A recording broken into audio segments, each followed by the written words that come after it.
Okay, it's Tuesday, I think. It's Tuesday. Miss Jules, 81, you're the first person. I like to always shout out the first person. Karen Swenson, you're the second person. Hilary J, you're the third. No, you're about the fifth. You're the 50th person. Happy Tuesday. I know for many it's not a happy day. It probably just feels like another day staying at home. But I'm just going to call it Happy Tuesday because that makes me feel better. And I'm going to ask, Patrick is going to, I don't know how that works. So it's not happening. Oh, yes, it is. No, it's not. So I was going to invite Patrick to join us, invite her from his account. I don't know why I'm doing that because normally he's sitting here next to me.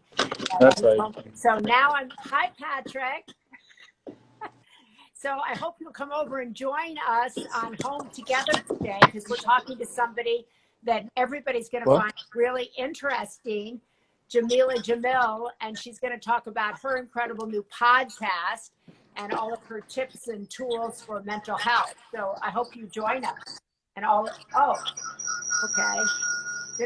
We're getting really technical over here. I'm coming to see you guys right now. We're going to go and continue our Home Together interview. And I'm just walking out to see you, Maria. Okay. Thank you, Patrick. Somebody said, I'm so glad you're outside today. I am too. I made that executive decision. It's been raining a lot here in Los Angeles, and today it's a beautiful day. And so I said, let's go outside. And then I thought, well, Patrick, I could invite you in because you have a lot of followers and you could join us. So now you left and here you are. So we just tried something different today. Tried something different, a little bit different. So happy Tuesday again to everybody. And I want to remind everybody you're doing an act of public service by staying home. So that I hope certainly helps me to believe that I'm doing something good for my country, good for my city, good for my state. And by staying home, even though it might not feel like you're doing something productive, you are being of public service. So I think that's really important to say. Right? Very important to say. Okay. And today we have somebody who is also of service. Jamila Jamil is, she's an author, she's an advocate, she's an activist, she's an actress, she's a podcast host, brand new podcast host. Jinx. And so she is one of those multiple hyphenate women.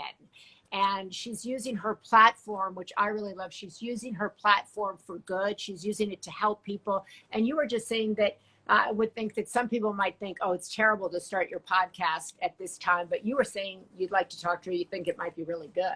Well, I think it's really good and interesting to talk with her in general, but especially right now as she's launched that. But just like you said, she's using her platform for good. Yes. And the weird thing about right now is a lot of people feel like they're not being great by going out, because usually during other things, whether it's like a hurricane, a natural disaster, fires, you're able to be out there more on the front lines. You're able to volunteer and be involved. And right now, the best thing you can do is really to be staying home. And I think what she's doing is or listen to us and being home. Yeah. I think what she's doing is she is staying home. She's continuing to use her platform with her new podcast, talking about mental health, talking about isolation, about weight gain, eating. And I should be like on that permanently, because so many, I think everybody has issues with food. And she just got, I just saw her. Oh, we didn't want to keep her waiting. No, we don't. We definitely don't want to keep her waiting. Oh, she's official. She has an official Instagram. It says name. Official next to her name. So that means she's official and she's a big deal. You're just Maria Shriver. There she is. Hello. Hi. Hi, how are you? Bloody hell, that's close, isn't it? Jesus Christ. How are you guys doing? Well, we're great. We wanted to ask you, first of all, thank you for joining us on Home Together. And we want to begin with you, you're backed up now. You're beautiful. There you go. Yeah, Jesus, well, that just felt a bit like you were my dentist. Don't go that far away. I'm good. Thanks for having me. I like your point about the fact that this is a really weird time to be bringing out any kind of new show or promoting anything, but because specifically it's a podcast about mental health, whereas mental health is probably the number one thing surfacing currently while people don't have the distraction of their day-to-day lives, and there's so much stress around us. We're so isolated, and I think a lot of people are starting to have to face the things that we've been able to ignore up until now. Yeah. And so this podcast is for those people who just need to feel less alone, who need to feel heard and seen. And the whole point of it is just to destigmatize and demystify mental health, mental illness. You know, I've struggled with my mental health my whole life. And if growing up I had had more people speak out about this in a way that didn't make me feel afraid of it and felt like I could reach out, then I think my life would have been completely different. In what way? Well, in the fact that I think I would have gotten help quicker, and I wouldn't have had such a devastating 20s, and I wouldn't have been so reckless with relationships and work, and I think I would have lost all my money during my 20s. I made so many fucking mistakes, and I would like to just be the person that allows you to be okay with your mistakes and stops you from making further mistakes that you haven't yet made that I have. Okay. Right. I'm the before picture. I want you to be the after. Well, that's great. We were just saying, like you were saying, how weird it is kind of to come out with something during this. Oh, by the way, I'm Patrick Schwarzenegger. I'm Maria's son. I know. Hi. I know exactly who both of you are. I think you're both fabulous. Okay, great. Well, I just wanted to introduce myself. But we were saying how it is kind of a weird time to come out with a new podcast or a new film or anything like that. Yet I feel like this is the perfect time for your podcast to really get up and going. I mean, you're talking about, like you said, mental health, isolation, things that are so pertinent to what's happening today with the quarantine and with COVID. Yeah, and it's about shame as well. I think that's the underlying thing in all of us is shame. I think that's the root cause of most mental health problems and most unhappiness and anxiety is the fact that, you know, we're talking about body image, or we're talking about sexuality, and Billy Porter's coming up as one of the guests, and Demi Lovato's coming on to talk about her struggle with mental health and her body image, and she's been one of the most vocal people about it. Reese Witherspoon takes me through her mental health, and we discuss medication and therapy and misogyny in this industry. It's just, and within the world, and storytelling, and so there's just all these different people from these completely different walks of life, coming and being ridiculously open with me in a way that I just didn't see coming. Yeah. Wow, that's great. And you mentioned kind of in the podcast that people are going to take home kind of tips and tools on how to deal with, things of shame, isolation, body shame, mental health. What are some of the main tips that a lot of people on here right now, maybe it's only one tip that you want to share and the rest they can see on the podcast, but something that could help them during this specific time of quarantine and being at home? I have a couple. First is unfollow anyone who triggers you or makes you feel bad about yourself in any way. Right now, we don't need to ingest that information. There's enough trauma and stress out there. You don't need to be subjected to anyone who makes you feel fat or old or poor or lonely. Right now, you just have to fill your timeline with people who either cheer you up or make you laugh or teach you something, people who nourish you and make you feel better rather than worse. The other thing is, listen to the words that you say to yourself every single day about you. If they are things that you wouldn't tolerate being said to someone that you love, then you are not allowed to say those things to yourself. We are unbelievably hard on ourselves. And I think that this is the first time where, because we're so isolated, we are more alone with our inner bullies than ever before. And therefore, we have to identify that inner bully, because once you can hear it, you can't unhear it. You can see it then. I'm interested in, women talk about these subjects when we get together. Men have a more challenging time talking about their feelings, talking about their struggles. As the mother of 2 boys, the sister of 4 brothers, do you talk about men and what men are going through? So many people have lost jobs. So many men see themselves as providers and identify through their work and have lost work. What do you think men are going through now at this moment, maybe that's different, that might be different? I think they're feeling incredibly challenged. I know that a lot of men, especially the ones who in particular have to provide for families, are feeling very emasculated and unable to look after their own and really, really helpless. And I also know that this is a time where if you are someone who hasn't dealt with your issues, with any of your issues, and men are just less likely to than women, because it's been so stigmatized for men to feel anything. really, that is remotely sensitive. Because of that, I think a lot of men are probably just ticking time bombs currently. And so I know that it's probably my male friends who are struggling the most in isolation. And because I am a feminist and because I'm very outspoken about feminist issues, I think people think that that equates with sort of hating men or not caring about men or wanting women to be superior to men. That's not it at all. A lot of my favorite people in the world are men, and I live with 3 men. Disgusting. Disgusting. It's just not, it's not hygienic, but it makes me really happy. We have Neil Brennan on the show, and Billy Porter, and Vivek Murthy, and I think Russell Brand is coming on. It's supposed to be a show that feels like it's for everyone, and also to understand, for men to understand women, women to understand men, all of us to understand all of the genders around the binary spectrum. Just makes all of us feel better and feel less alone and understand each other better. So this is a show that is truly about and for everyone. It said there was a question here, many men uncertain where to reach out to, what to do. What apps, and that was one of the other questions I heard people saying, what apps would you suggest to people to follow, to work with, that have been helpful in addition to your podcast, if they're struggling with mental health?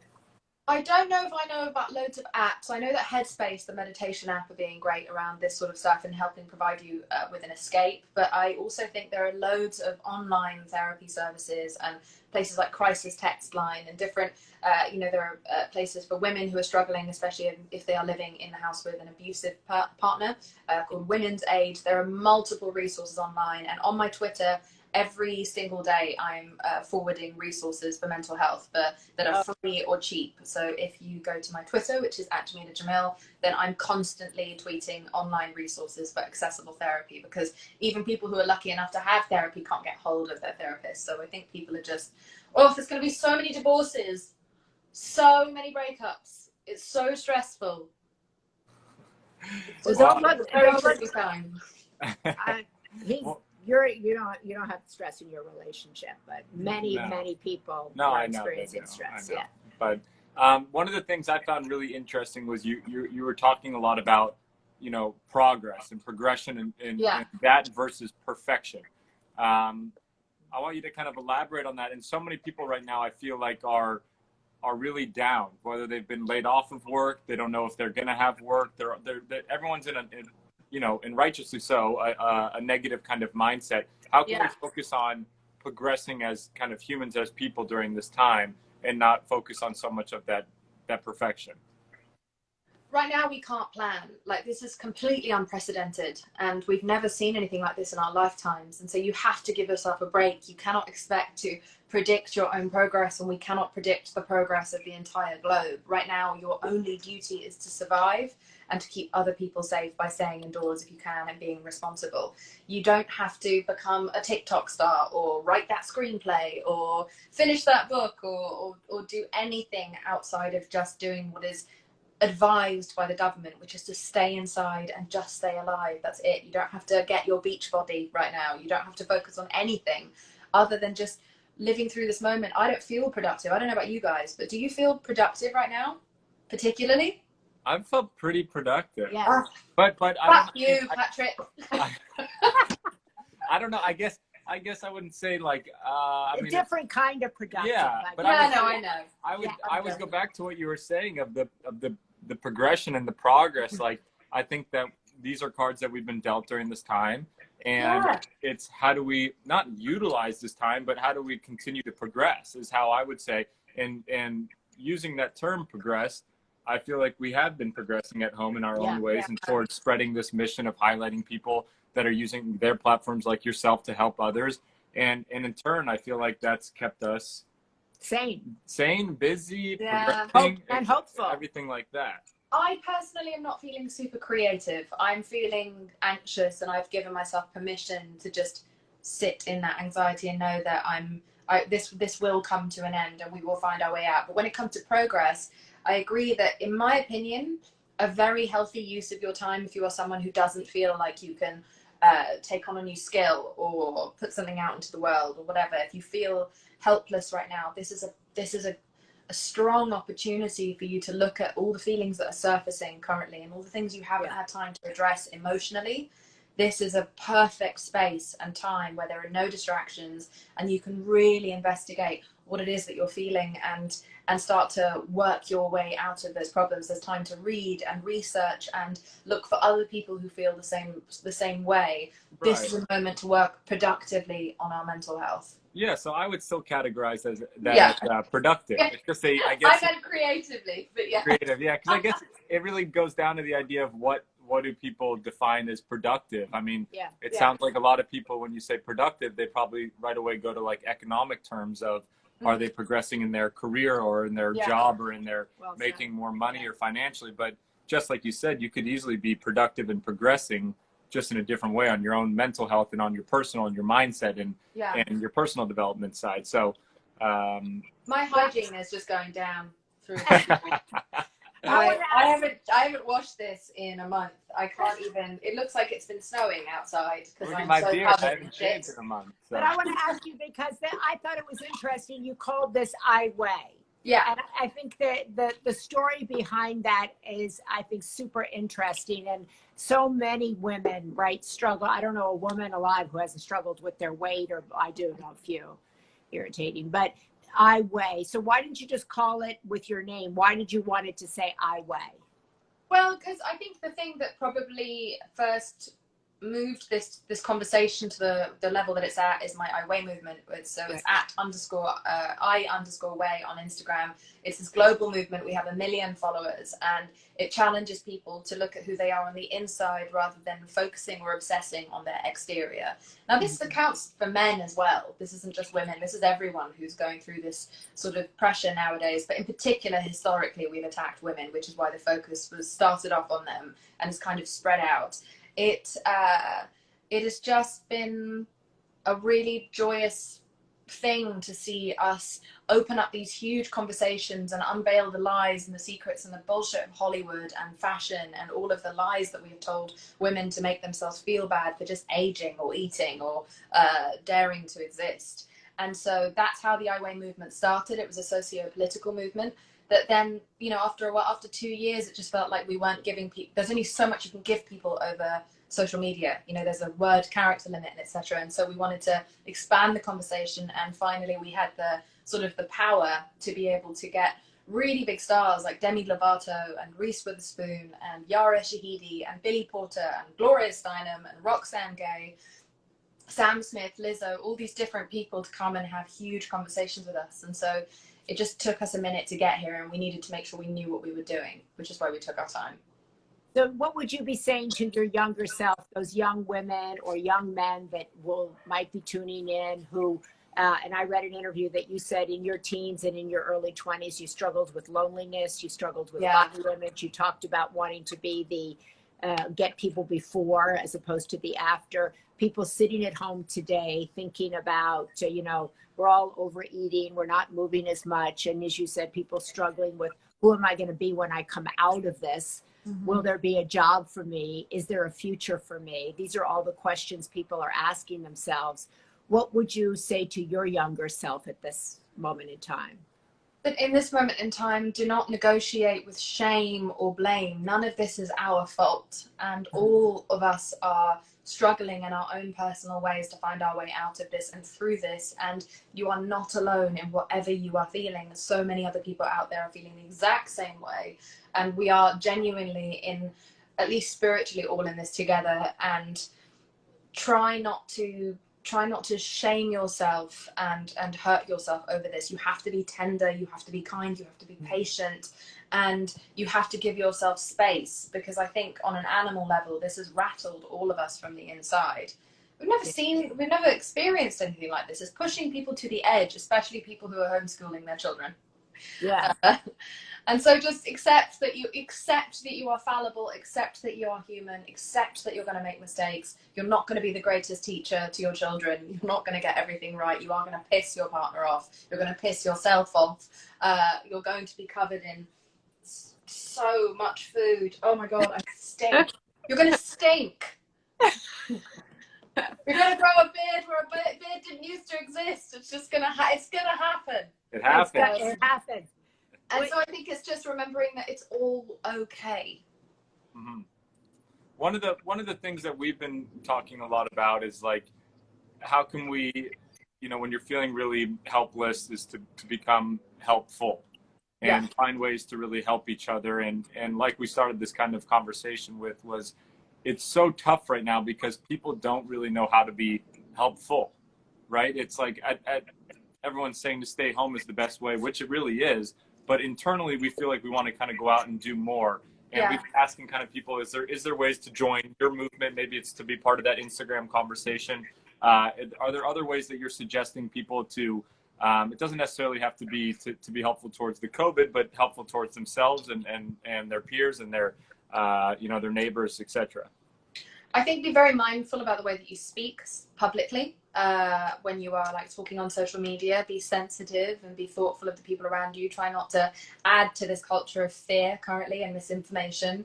But I also think that there are ways, if you have any money to spare, there are people that you can donate to. I'm spending most of my days looking for different organizations to donate to. I'm also personally on a tech service with 9,000 people called Community, where they can text me straight to my phone, and then I send them weird little voice messages giving them advice, or if they need money, I send them money. But just find different micro ways. Like, I'm obviously in a position of privilege, therefore I can give more than someone else who has just been laid off from their job can.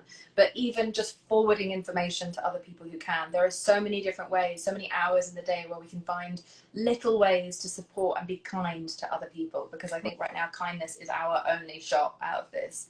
Yeah, I think several people on here mentioned virtual volunteering, but I think you can go to iWay on Instagram and you can post stories, you can find community.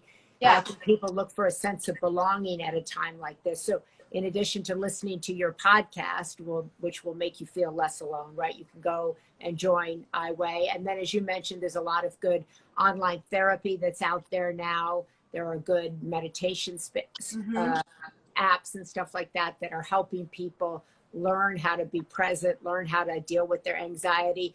And just in closing, is there kind of one thing that you find that works for you at this time when you struggle with anxiety, when you struggle with loneliness, when you struggle with the lack of creativity that you're feeling and all of that sort of stuff? Is there anything you do that might be helpful to others? This is my own way through. I was a super lonely teenager, and I was always very sick when I was younger. So my way has always been to bury myself in comedy, and that's it. I'm soaked in comedies right now. I want escapism. I need to laugh. I need dopamine. And so for me, I would say go back and watch anything that reminded you of a better time. Go and watch. There's Fleabag, anything by Phoebe Waller-Bridge. There's Barry and The Good Place, which I'm on. All these shows that make you feel warm and fuzzy. I think right now is you shouldn't feel like you're doing something wrong by watching television 12 hours a day if you have to. Just why would you be here when you could choose to be there? Do you know what I mean?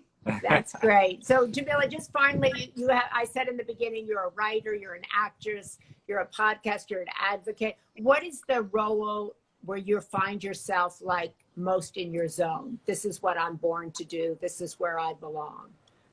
I'd say probably as an advocate when I'm discussing matters that, like topics that matter. You know, I grew up as definitely a victim of this industry, and someone who grew up with very poor role models and an industry that gave me messaging that really, really twisted and turned me up from the inside out. And so I want to use anything I get within this industry to try and undo that and not be part of the problem. So for me, whistleblowing on lies and misinformation in this industry, and like inherent misogyny or lack of representation, and all the different things that we come up against in this industry that we think it's not relevant, but I think we know by now that the media industry bleeds into our culture, and that culture bleeds into our society, and so it does make a huge impact. And I love talking about that and demystifying things and just getting into trouble. Getting into trouble. Well, thank you so much for your time today, and we really appreciate to be able to talk with you. And we appreciate that you are using your platform to help other people, to give back, to be an advocate. So thank you so much for that. And iWay, go listen to iWay. You can download it on Apple, on a podcast, and you can listen to these very moving conversations with people talking about their own struggles, what they've confronted in their life, how they found their way forward. And that's really what you wanted to do, was make people feel less alone and know that there is a way forward. Yes, exactly. Thank you for having me. Thank you. Thank Have you. a good day. Go back to your comedy. This is the only clean part of my house. That's why I have to do the all of my interviews just in this corner, because it's the only part of my house that isn't covered in actual. Okay, don't move then. Don't move. Okay, bye guys. Bye-bye. See ya. Well, that was fantastic once again. Once again, yes. Once I again. love that people are using their platforms to help other people. As we always say here, these are conversations with the helpers, the healers, the cultivators of hope. And I think that I like the way she, mentioned that even though she's a feminist, which I'm always talking about because I consider myself a feminist, we need to talk to everybody. Everybody has mental health challenges. Everybody at different times in their life feels lonely or feels shame. And so I think broadening that conversation, becoming good listeners, watching how we talk to one another, those were all really, really good points. So I think her podcast will do well. Yeah, I'm sure. I mean, she said she has over 1 million people on that highway she does. Page already, so I'm sure she's doing she great. Has with millions of people listening to her because she's official. Yeah, she's official. She's official. We should change our names to We're Patrick Schwarzenegger official. Yeah. Maria Shriver official. Official. I want to be official. Same here. How do you get official? I don't know. Yeah. Okay. Well, we'll look into that and we'll circle back. And we want to thank all of you for joining us. People say they love your hat. Some people have said, what does that mean? It's Los Angeles Fire Department, LAFD, for people that can't. I think it's backwards. So. I see. Los Angeles Fire Department, bravo. They do such extraordinary work day in, day out. Yes, they do. They do. Well, thank you guys so much for listening. Once again, we are back tomorrow. My name is Patrick Schwarzenegger. I'm Maria's son. And I'm Maria Shriver, Patrick's mother. You're going over to your site and you're going to talk to the IV guys. Liquid IV, yeah. Liquid IV. At 3. Oh, at 3. Okay. But a little bit. But thank you guys so much for watching and tuning in, and we will see you tomorrow. We're having Mark Groves back tomorrow to talk about relationships. Whether you're in a relationship or not, he has really valuable advice. I listen to him all the time. I find him to be super helpful. And that's why I wanted him to come on the show to help us all in our relationships. Awesome. Bye.